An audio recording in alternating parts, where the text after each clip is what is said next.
Welcome to the Hockey Writers Prospect Corner, a show with our top prospects writing crew, bringing you the latest news, analysis, scouting reports, mocks, rankings, and much more.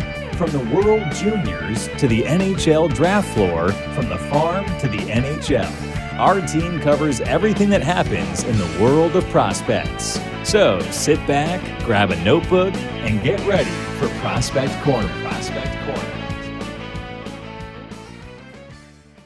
And welcome back into the Prospect Corner here at the Hockey Writers. I am, of course, your host, Matthew Zator, and I'm here with my fellow prospects experts, Peter Baracchini and Devin Little. How are you boys doing today on getting closer and closer to the draft here?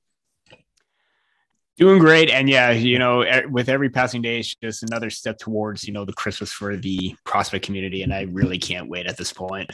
Too bad it wasn't the 2023 draft. There's so much talk about that one right now. But man, the 2022 one has some. We'll get there. It's coming, but we're getting some. I mean, there's some great prospects in this 2022 draft. We've already talked about on this show. So I mean, it's still exciting to get closer to this. Prospect profiles coming out as well. We've got quite a few out on the Hockey Writers too. So definitely check those out. And before we get started, of course, want to talk to you about the Morning Skate newsletter delivered to you every weekday, Monday to Friday, jam-packed with the best hockey stuff on the planet. Daily dose of the latest news, rumors, history, funnies, quizzes, just a little fun and information brought to you by the Hockey Writers. You'll see a link in the show description and sign up for it. It's a great newsletter. We plug it every week here. And if you're not signed up for it, I don't know what you're doing. So get signed up and get that every morning. It's a great little read with your coffee. So let's dive into this show, which we're going to go with Peter's latest March rankings. We're going to dive into his rankings, pick them apart a little bit, like we always do on this show. This will be Devin's first chance to do this since he started as a regular member of the panel here. So we'll see what he has to say about Peter's these rankings here. So don't hold back, buddy. Let's start. Yeah. Don't hold back. Let's do it. So so let's dive into it. Peter, give us your top five. You've had two come out already. Any changes? Just run through your top five for us. Slight changes. Yeah. So in my second round of rankings in December, there's been quite a bit of movement. Obviously first, it's still going to be Shane Wright. No questions asked there. I think we could skip over that. But second is Logan Cooley. That was to be expected from the last time that we talked about rankings. Third is Simon Nemec. Fourth is Juraj Slafkovsky. And fifth is Matthew Savoy. Yeah, a couple changes in there with a little bit of movement. Devin, agree with that top five, or would you kind of change them if you were doing those rankings there? Yeah, I think I agree with the players that are in the top five. I think that 1 and 2, I feel pretty confident in locking in at this point too. 3, 4, and 5, I think you can maybe move one guy here, one guy there. I think 3, 4, and 5 are relatively close to each other. To where you can have a good open debate and maybe move guys around. But like I said, I think as for who is in the top five, I think I agree. I'm in the same boat. I think Wright's the number one. I mean, you can't change that. Cooley seems to be locked in as the number 2 in a lot of rankings, so I think he's probably gonna be the next name off of it. Nemec changes he keeps changing around. He gets put in the top 3. He gets going down to the top, bottom a bit sometimes.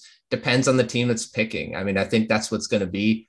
Who needs a top end defenseman like him? And Slafkovsky, of course, has moved around since his Olympic performance, and he's been pretty strong since after that as well. So it's not like he's dropped off. So that's a good being in the top 5. And of course, Savoy, who's just ripping up the WHL right now. So definitely those 5 are definitely in my top 5 as well. So I'm in the same boat. I think you see those guys there maybe moving around a bit, but that's a top 5 for sure. Peter, let's get the rest of that top 10 there. Just run them through. Yeah. So 6, I mean, he stays where he's at compared to last time is Danila Yurov, 7, Brad Lambert, 8, Joachim Kemmel, 9, David Jiricek, and 10, Connor Geeky. Solid rest of the top 10 there. Devin, what do you think about that bottom half of the top 10? Any changes or guys that shouldn't be there? Well, again, I like who's there. I think the one guy that I look at who maybe could be in there, it's the guy ranked 11th, so he is right there. And that's Jonathan Lekaramaki. I think you could probably put him up in the 8, 9, 10 range and still feel pretty good about it.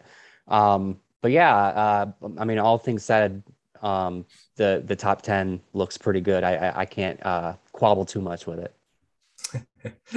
I do have a little bit of an issue with Kamel being at 8, but I think he should have been a little higher. But again, I mean, there's so many guys in this group that's so strong. Yurov is another guy that is I've been iffy, just like Greg was about him being in that top 10. But I mean, he's still a solid pick. I know you had him in mock draft for the Canucks being down in the 10-11 at one point there. So yeah. Who knows where these guys are going to move, especially because of the things with the Russians right now of what's going to happen with them. So there could be some things in this draft that teams are going to be leery about picking them. So it's going to be interesting to see where it's all going to go, right? Yeah.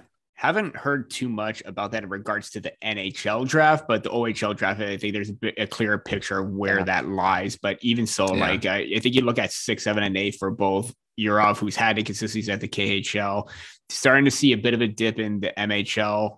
Brad Lambert, we all know his case study, and Joachim Kemmel, given the fact that he had, that injury that he sustained.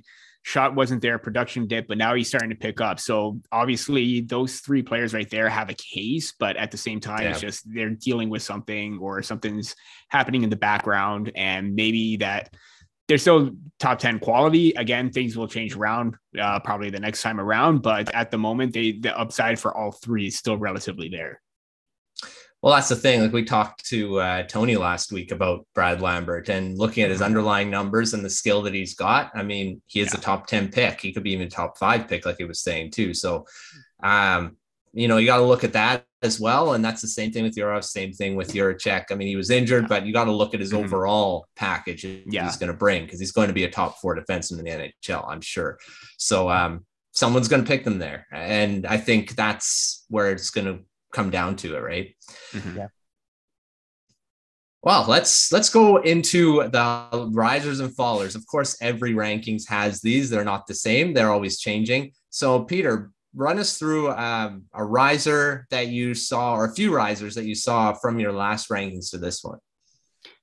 Well, I'm just going to start off with what Devin mentioned, Jonathan Lekaramaki. I think, his shot, his just overall awareness and the velocity that he has and accuracy in his shot is just absolutely screaming NHL potential right now. So the fact that he's, again, given the fact that he's a younger player playing in the senior level, he's adapted very well. So he's got that going for him. And the fact that he's starting to produce, the goals are coming. It's a really great sign that, the potential's there. Again, kind of similar to the whole Lucas Raymond thing. You shouldn't look too much at the points, but the potential. So the fact that he rose up from 21 to 11 on my board is great. Pavel Mintyukov, one of the top OHLers. Again, some consistency issues with his defensive play, but the promise is still there. I mean, who doesn't want a very mobile two-way puck moving defenseman who can lay the body, powerful shots? I mean, he just screams, potential top 4 D-man, top 2, maybe, depending. I mean, as high as the ceiling could go, in my opinion. And I want to say I'm trying to find one more that I was really high on as well that made a significant impact in terms of rising up the boards. I mean, there are too many of them, even in the second round, that stood out for me. But I'm just going to stick with those 2 because there's some really prominent names that continue to just impress from December up until now that really caught my eye. Yeah, I definitely agree with that. Devin, do you have any risers that you saw from between those 2 rankings, or that you think should be or that have risen up in your opinion over the last month or so, or couple months? Well, again, I'll just echo it. Lekaramaki was a big riser, and I think that he's somebody that could force his way into the top 10, kind of like what I said by when all is said and done. Another one, well, actually, this one's a faller, so I'll save that one. But it's an interesting thing I noticed. But yeah, another one that I guess caught my attention was sorry, scrambling through my notes. You- uh, it's Juracek. Juracek jumped up a few spots. I don't know how he slipped my mind. Holy cow. It's gonna be a fun weekend, boys. Anyways, yeah. And I think was already mentioned, he's a player that he's kind of moved around a bit, over the few months here. And I mean, we just saw it with Peter's rankings here, but yeah, I think he's, I said, just a little bit ago that I like Peter's top 10 here, and I like that Juracek is part of it. And I think that he's a player that when all is said and done, you look at the package, you look at what he's done and what he could do. I like him as a top 10 pick. So I like that he is in that spot now. Yeah, Juracek, like I saw that being a riser as well. And I saw Lambert move up a bit as well from yours. I believe it was 9 before. So went up a couple spots. I mean, it's not massive, but Lambert has shown a bit, like we talked about on the last show. It's his skills are there. He's just with a bad team. And you're looking at the line mates that he's got, or guys that are giving them the puck, they're not in good spots or whatever. So, I mean, that's always a big thing. And with prospects, they need guys sometimes to help them out. I mean, you're passing to a guy, you want them to score. I mean, you can put them in a good spot, but if they're not a goal scorer, they're not going to put in the net. So there's always something to say about line mates as well. So Lambert was one that I saw on a riser. That was one that kind of stuck out. So it's, climbers, it's going to happen every rankings. And of course, when there's climbers, we're going to look at some guys that have dropped. And it always happens as well that guys don't do as well. If someone's going up, someone has to go down. So Peter, tell us some of your guys that have fallen off in these rankings. Yeah, just to go back on the 2 honorable mentions, obviously Liam Ogren-Rose and also Gleb Trekazov. Again, he's just one winger that really took me by surprise that I wanted to get to see more of, but his consistency is just far beyond what I expected in terms of that.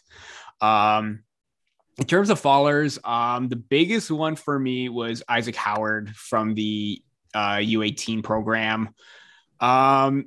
Again, he's putting up the points, no doubt about that. Very offensively gifted player. It's just there are some things that he does with the puck. Maybe he makes a little extra move or two and he gets caught in that situation. I saw that I was seeing that more lately. It could just be the games that I was watching, but I just really thought that the consistency away from the puck just wasn't there. But when he has the puck, he's just an absolute, force and monster given his shot and his deceptiveness. It's absolutely amazing at what he could do. It's just away from the puck, it really kind of caught my eye, and he kind of fell quite a bit in that regard. Yeah, he went down to 32 from 16. So that's a pretty significant drop, I'd say. Yeah. And another going almost to the second round, right? Another quick one for me was also Denton Matejchuk. Again, the risk is way too high there. Granted, he's very successful at what he does. It's just that for me, I know when we talked about our defensemen and when Devin first came on, I love the two-way mobility kind of players that can prioritize both the positions. You don't want to just have one player just focus on one thing. And he has worked on his defensive game. It's just that, he fell just quite a bit because other players were rising. But at the same time, the defensive aspect, he still needs to work on some areas right there, but the improvement is showing. So he's still, a top 25 pick for me as well. For sure. Devin, what do you think about any sliders that you've seen in the last couple months here? Well, one, I almost feel bad calling it out, but it should be mentioned is Ivan Miroshnichenko. Holy cow. Yeah. And I'm sure I don't need to get into all the reasons why, but I think it was kind of an obvious one to slide down for a number of reasons. Wish him well. And the other one that caught my eye on a bit of a more lighter note was defenseman Seamus Casey. Casey's one of those guys who I think there's a lot of noise around him as we've gotten closer and closer to the draft. And I think he's a first round talent, and obviously Peter does too, and I'm sure you do too, Matt. But he did take a dip from the last rankings, and I think that's interesting. I think that some of that is a byproduct of players, that have jumped up, just kind of pushing him down. But that's still a guy that I think, at least in my eye, is probably a top 20 guy, maybe top 25. But to see him take a dip, it did catch my eye, and I don't know. I'd like to see where the narrative around him goes over these next couple of months before the draft. Yeah, Peter, I want to get your thoughts on that. Why did you drop him so far? Yeah, it's nothing against Casey. Going from 14 to 25, I don't even know where I'm at. My screen is all over the place. Glad I'm not the only one. Yeah, 14 to 20. Wow. Okay, yeah, you're right, Devin. It is going to be a weekend. Yeah, I mean, looking at like some of the other players, especially like, the consistency that you see with Cutter Gauthier. I know Rutger McGroarty was very low previously, but he's risen up, and Jimmy Snuggerud are three names that have really continued to impress from that team as well. And it's just a byproduct of, having three solid forwards right there. Granted, that's not to discredit what Casey can do on the back end. The two-way game, the speed, the mobility, it's all coming together. He has a full package. It's just, for me, I think it was just that those three players caught my eye, and even Gleb Trigazov, where it just maybe they get bumped up and then he just slowly gets bumped down, as to say, nothing against him. It's just, I was really impressed with what I saw during this time around with those three or four players. And ultimately Casey just dropped, but if he does go somewhere, I do still have him pegged in that 15 to 20 range as a potential defenseman that could be taken, and probably the next one behind maybe Pavel Mintyukov. Well, I had him in, I believe I had him at 11 or 12. So, I mean, yeah, I did think of him as a pretty high end prospect. So I may have to look at him a bit, as well. So it's interesting to see where these guys move around. Like one guy I kind of saw was Matthew Poitras. He went down to a second round pick from a first round pick in your two rankings there. I think of him as, well, I'm pretty sure I had him as second round pick in my first ranking. So, he can move around. He's one of those like hard workers, highly skilled players. But when there's so many guys that are moving around you have to either do way better than them or you're going to move down. Yeah. So, and that's going to happen all the time. You mentioned Poitras as well. And another OHLer that I had was Bryce McConnell-Barker, who I was really high going into the season. The skill set is right there. Again, for me, it's just a byproduct of the consistency factor, and not to say that points is going to be a major issue. The abilities, the mindset, the two-way game is still there, and that I really love. But for him to drop quite a bit into the 40s, I think that's more reasonable from where I originally had him, because I thought that the production was picking up, it was going well, but it seems to hit a lull where it's not as consistent as I would like it to be. But I still love his game all around. Well, consistency is going to be a thing with prospects all the time, right? And that's what you have to start dealing with throughout as you keep moving up the ranks, is that consistency. Because when you get to the NHL, I mean, there's still high-end NHLers that have problems with that. So being consistent in their production and in their work ethic and all that. So it's a continuing development curve for a lot of these guys. So we'll see what happens within their next rankings, which I'm sure will be your final one before the draft, and which is coming up quick. So I promise mine will be coming out in the next couple of weeks. I've been busy with a lot of other stuff, other things. So it's coming as well. So look out for that. Our next, we'll move around away from the rankings a bit and well, maybe not a lot, but let's talk about the CHL NHL Top Prospects Game. We did mention it a little bit with Tony, but I want to know, Peter, did anything change? Like you had these rankings out before that game. So did that game change any of these guys' placing in the rankings? I know there's one name that you're probably going to say, but what do you think? Yeah, you're probably going to guess it right. Jaeger Furcus. Yeah. Jaeger. I heard it was Jaeger Furcus, so I would like to correct my previous mispronunciations of his name from the past episodes. But yeah, the speed, the shots, the creativity, the ability to, make a move in tight and just get around defenders was obviously on display. And I didn't even have him ranked as even an honorable mention in my second rankings. And boy, was I regretful of that. And he's definitely showing, the potential of being an early second, possibly late first round pick. It was just amazing what he was able to do during that game. And, I did start to get a sense of his play afterwards when everyone was starting to talk about him, and I'll jump on that bandwagon. But yeah, no, when I'm seeing like WHL scouts saying that you look out for Furcus because he's going to be a really, really dangerous player. And even for players that have dropped too, I'm actually just going to give a shout out to Isaiah George and Noah Warren.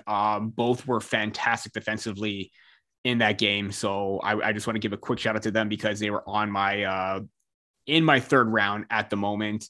Possibly especially Noah Warren may move up, but even like a player like Panophimus who sort of dropped for me, same with Hunter Haight. And again, it kind of goes back into with the players that rose, some are going to fall. And those are two other names that fell that didn't quite have it even during that game where I thought maybe they just looked a step behind, but then again, OHLers with the missed season, that definitely could or is starting to maybe catch up to them, but who knows? Maybe it become a late round gem, a very great pickup for a team later on that maybe they could turn into something and they may have an immediate impact or a bigger impact than what they're having right now. So, so those were some of my takeaways from the game and some of them that I kind of had an idea of where they may fall even before ahead of time. Mm. Would you raise Furcus from your 38th spot if you were redoing them right now based on that game, or does he stay around there? Again, he would probably be in that top 32, maybe 33, but he would definitely be much higher than 38. So yeah, you can rest assured that next time around. He'll move. Devin, do you have any other thoughts? I mean, I'm sure you're echoing Jagger Furcus as being a guy that would move. Have anyone else that you kind of were looking at as well? Are you asking if there's anybody else who has the moves like Jagger? That's why I'm here. That's why there you go. No, I think the only other player that I think could move, substantially, so to speak, is somebody that I brought up last week, and that was Danny Zilkin. And I'm not even saying that he moves up into the first round. I just think he moves up from where he's at in Peter's current rankings. He's at 45. I could see him moving up to like 35, early second round pick. Mm-hmm. And that's like I said, that's not super consequential, but it is something to consider. Yeah. Shane Wright had some great things to say about him after the game. So, first overall pick, saying stuff about a guy, it's pretty good. So, definitely sees something in him, and he probably would be a guy that I've raised from that 45 spot closer to the first round. And if he can keep impressing for the Guelph Storm, we'll see what happens there. And a lot of the guys are going to be moving, I'm sure, in the next rankings, just like it happens all the time. So it definitely will happen.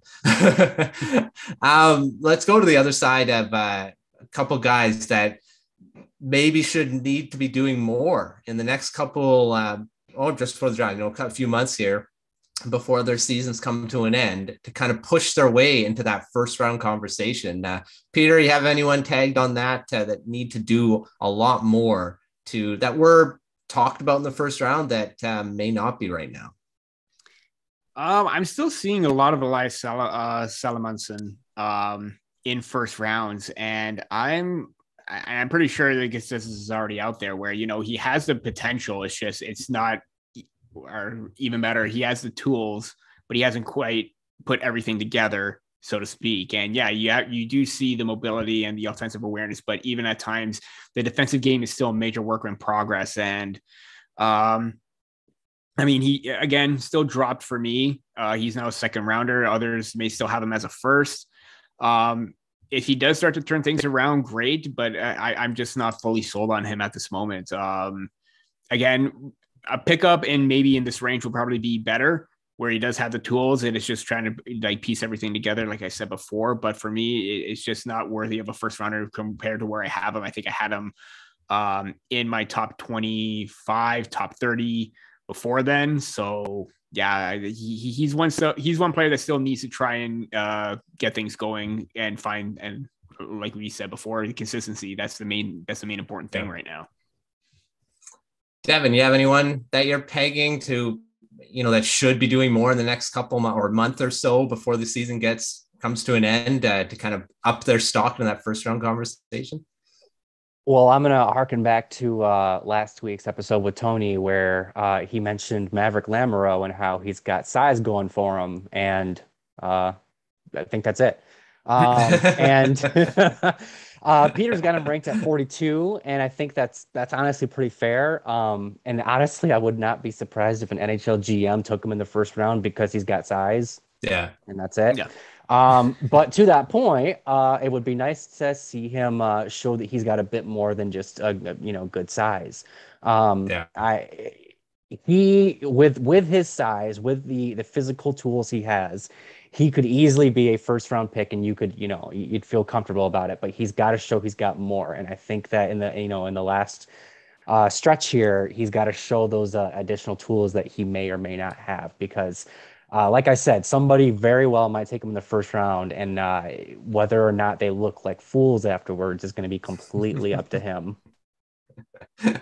100%. I agree with that. Lamoureux was a guy that kind of, when I was doing my first rankings, I was watching, looking around, and a few guys had him as someone the Canucks should be looking at because of his size, and the Canucks need more size on their back end, but they need mobility, and he's not a bad skater at all, but he needs to be a bit more, I think, for teams to look at him in the first round. And I believe I had him at 32 in my first rankings. I don't think he'll be there in my next ones, because like you guys said, he's not shown a lot more than just being big, and that can go well for some GMs that say, he's big, you can't teach size. Yes, you can't teach size, you have it or you don't, but you have to have more than that in the NHL these days. You can't be just big and get by. So I'm not saying he's like a Hal Gill or anything that he can't skate, but we'll see what happens with him.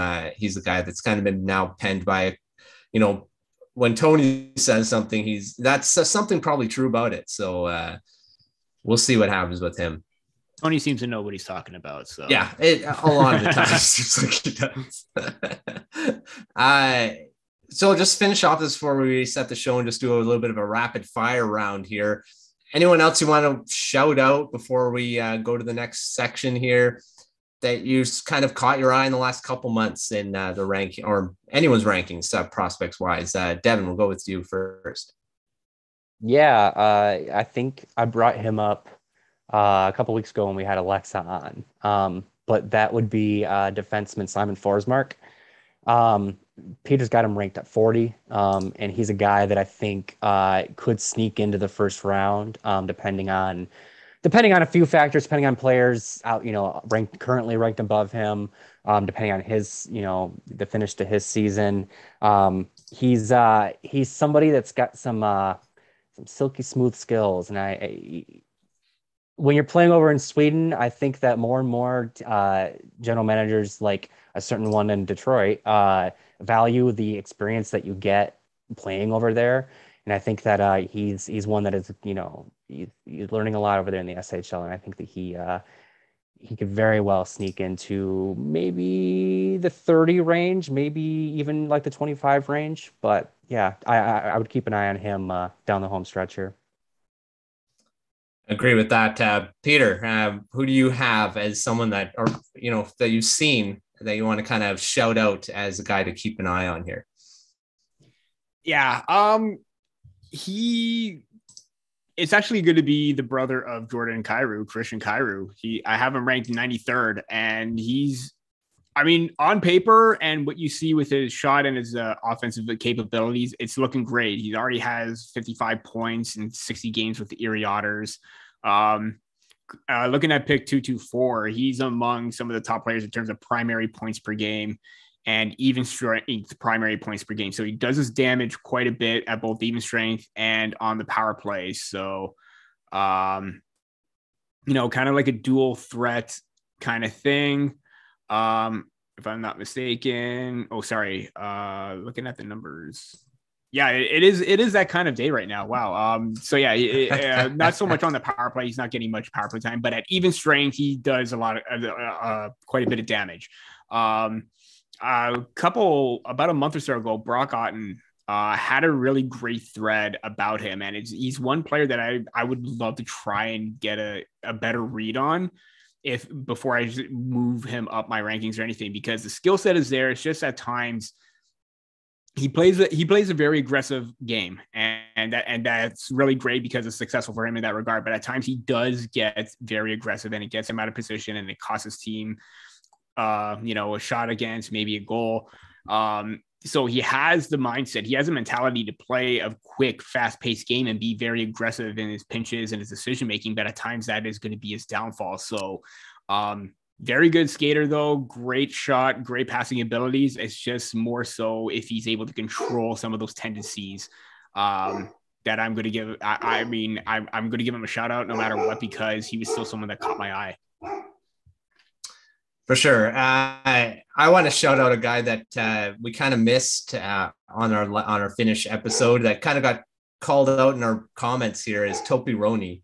Why didn't we mention him? Peter, you have him ranked at 53 in your rankings.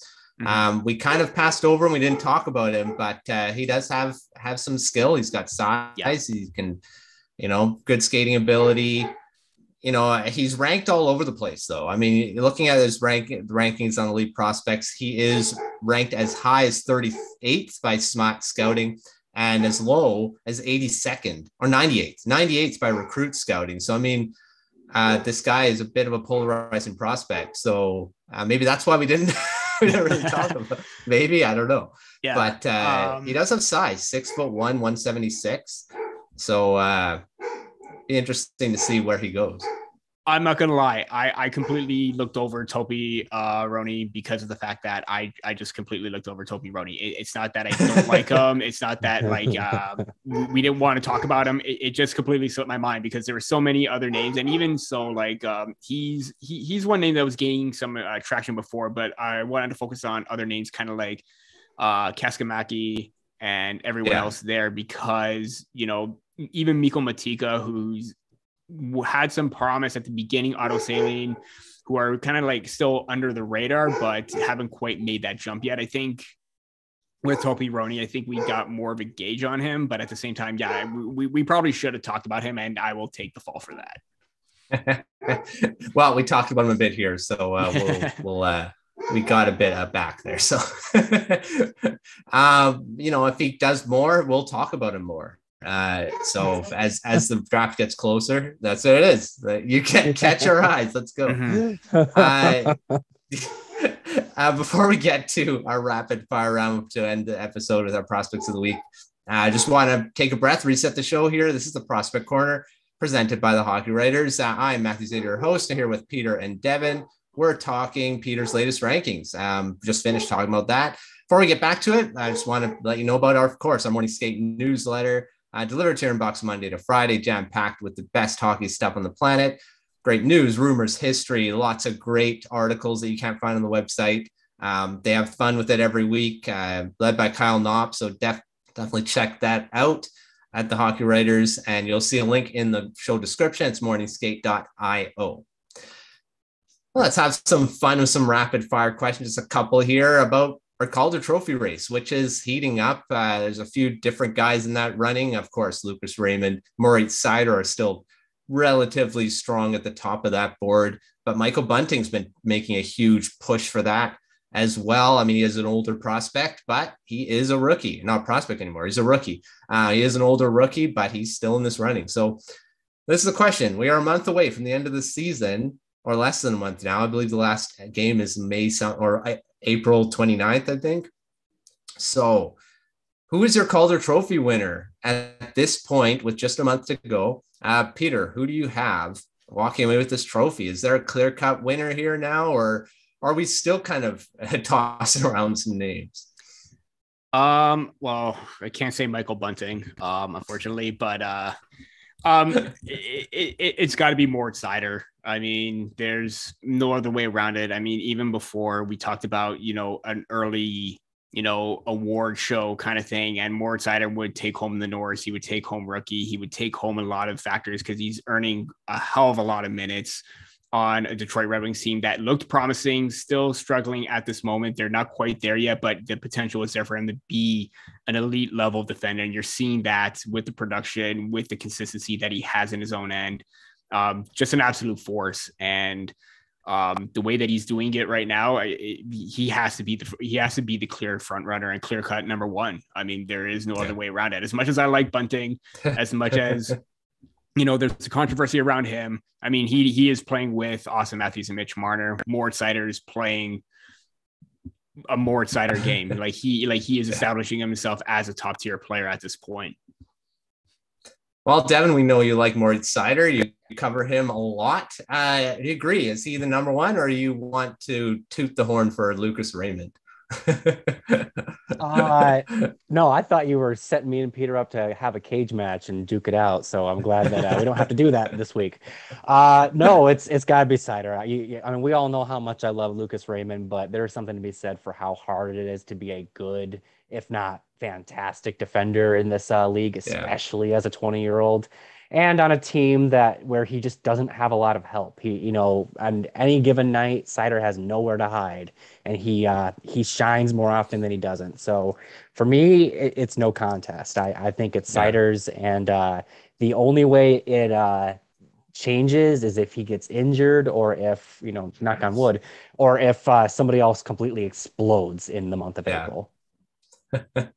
Well, I mean, the month of April is a lot of these rookies, like Michael Bunting, is going to be playing with the top line the rest of the way here, and Seider's going to have to deal with a lot of teams trying to fight for playoff spots and trying to blow the team out of the water, right? Yeah, Devin. Sidebar, yeah. Did either of you guys see that Michigan goal that Ziegler scored yesterday, where he did it around Sonny Milano? That was it's just not even fair at this point. Give him credit. A human highlight reel. Yeah, give him credit. He's an absolute highlight reel talent, but I'm still sticking with Seider, damn it. Yeah. Well, the thing is, Ziegler said, I was just gonna say 23:06 ice time per game, and 44 points. Yeah. It like you said, Devin, defenseman. It's very hard to play in this league as a regular elite defenseman, and this is a rookie doing it. Again, what are they going to be at 25? Like I said yesterday on the grind line, what is Seider going to be when he's in his athletic prime? It's scary to think what he's going to be, because at that point he's going to have Edvinsson on his pairing, I'm sure. So how much better can he get? It's scary to see what's going to happen with him. So for me, it's Seider as well. I mean, like I just said, it's hard to be a defender in this league, and him doing it, he should win the Rookie of the Year for sure. Raymond, you can't discount what he's done. If there was a co-winner, I'm sure they'd both win it. So if they could give it to both of them, I think they would. But yeah, on the Ziegler's point, he'd probably win most exciting player of the year. Oh, for sure. He's done. So if he doesn't, he doesn't win Calder, they should give him the most exciting. because Oh, yeah. he's a marketable asset in this league. I'm sure, I've read an article on that. So what player would you name that award after? The most exciting player?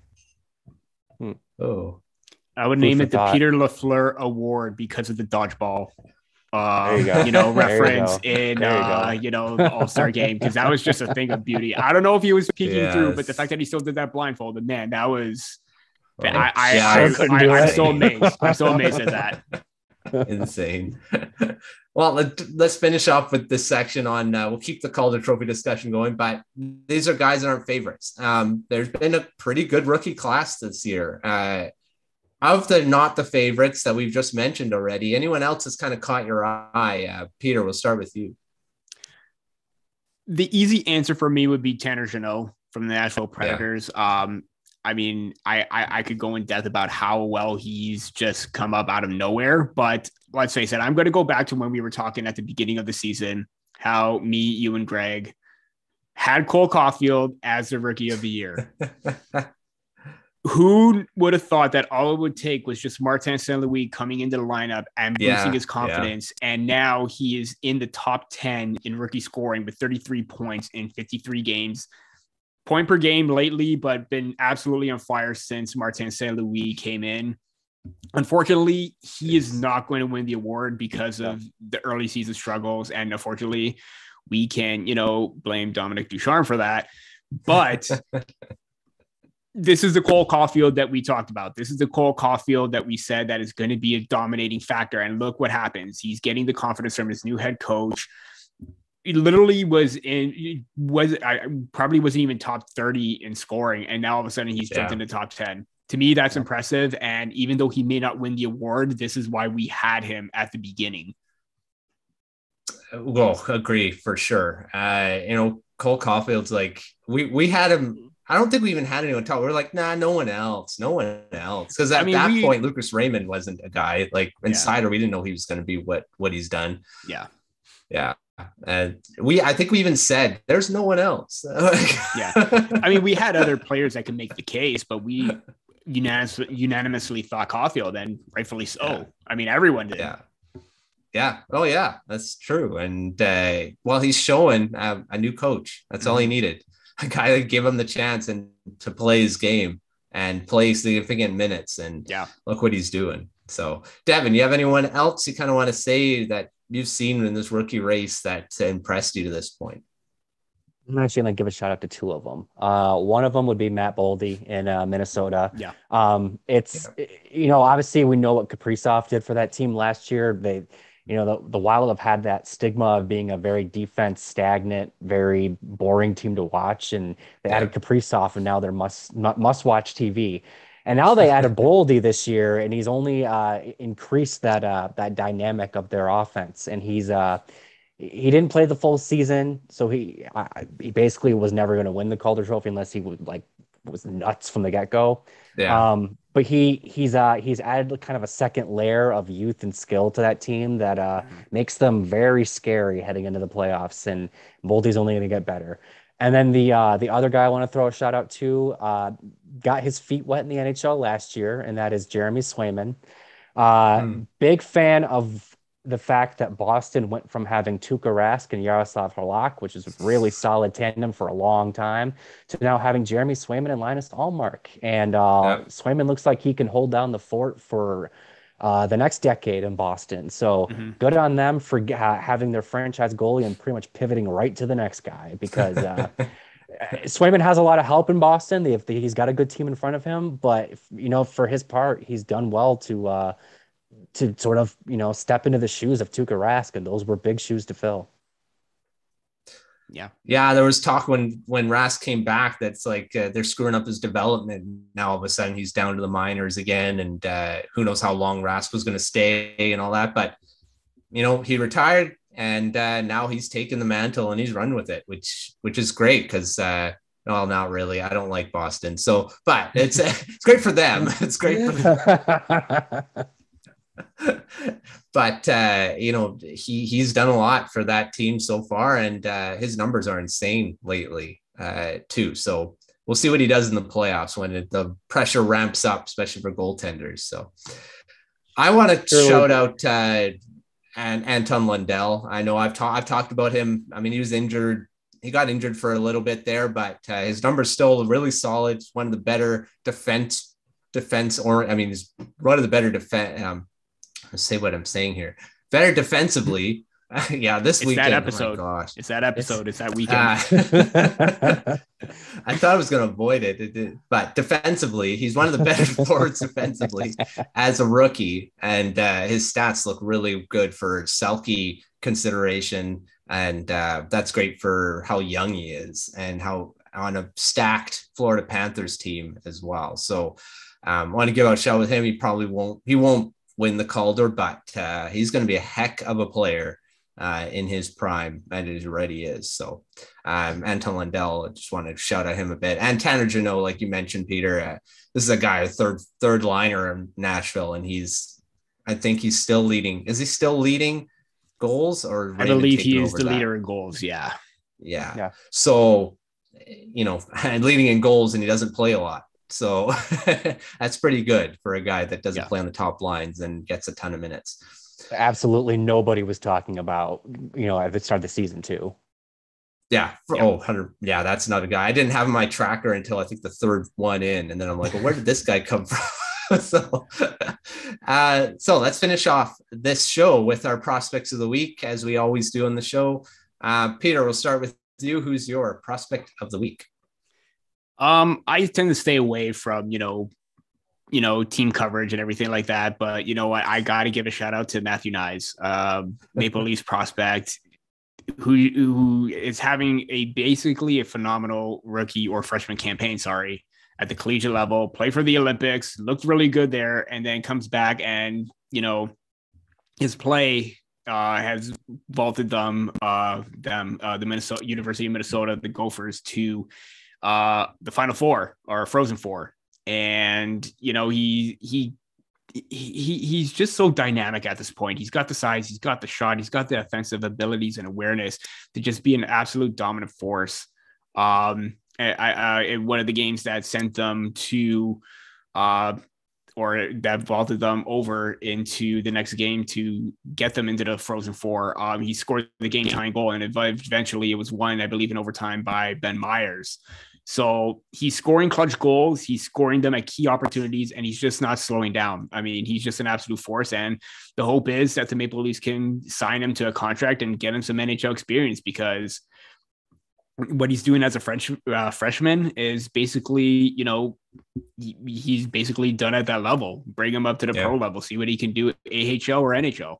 So he's my prospect of the week, and just because of the fact that he's done a tremendous job with the University of Minnesota this season and putting them into the Frozen Four.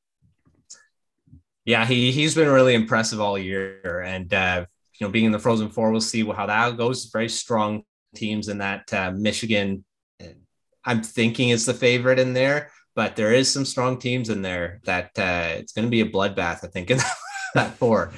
So it's going to be fun to watch. Devin, who's your prospect of the week?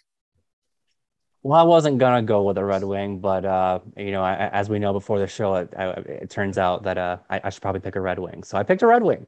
When it comes to U21 players in the SHL, for scoring leaders, the Red Wings have 4 out of the top 5 players, and actually 5 out of the top 7, for that matter. But I'm going to go with the guy who sits at number 1, and that would be Elmer Soderblom. He plays for Lundell, which is the what we like to call Hockeytown East here in Michigan. Soderblom is 6'8", 6'9", something like that. He's a giant. He's a forward, but he moves like he's 6 foot even. It's crazy to watch this dude get up and down the ice, because you would not believe his size versus how agile he is. He's got 21 goals this season, 33 points in 52 games, playing in a men's league. 20 years old, was drafted in the 6th round of the 2019 draft.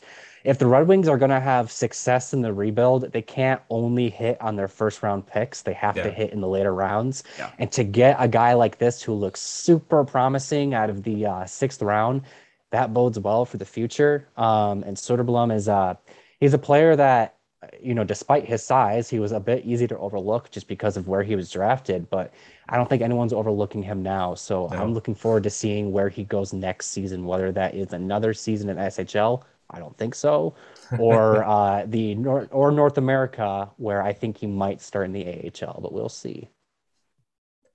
Well, you'd be forgiven if you thought for Lundell was the Grand Rapids Griffins, because they seem to be another farm team for them.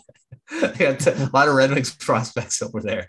But yeah, Soderblom is, my gosh, 6'8", and does not look like he skates at like he's 6'8". Can he play defense? Because can he be a Bufflin or Brent Burns? Oh boy. Oh boy. I was about to make the connection. The Maple Leafs have someone by the name of Curtis Douglas, who is, impressive. That's very, very big as well. 6'9". Obviously you can't compare to Albert Soderblom, but at the same time, hey, those bigger guys, there is skill and value in there. So good on them. Yeah. Yeah. Oh, for sure. They're not just enforcers. Like when you saw that type of size, you'd think that that's all they're going to do, like George Peros type guys. No, these guys can play and they are skilled. So it's going to be fun to see what he can do at the next level for sure. I'm going to finish off. I'm going to keep going with the trend and go with a Canucks prospect and Jacob Trescott, and go with the same vein as the Frozen Four, because he's in the Frozen Four too. 6th round pick of the Vancouver Canucks in a couple years ago.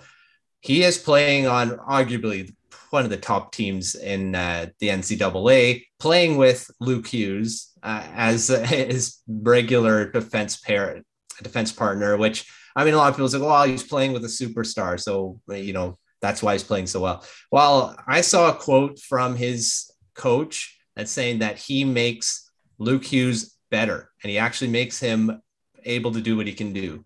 And that's because he's good defensively. He plays good in his own zone. He's a good passer. He can move the puck out quickly. And as you can see with a lot of these offensive-minded defensemen, they need a guy back there to lock it down and be trusted on their pairing. And he's definitely done that for Luke Hughes. And we'll see what happens as time goes on if he can make it to the NHL. But just impressing and being a positive influence, just being paired with an offensive dynamo like Hughes, who was drafted in the top 10.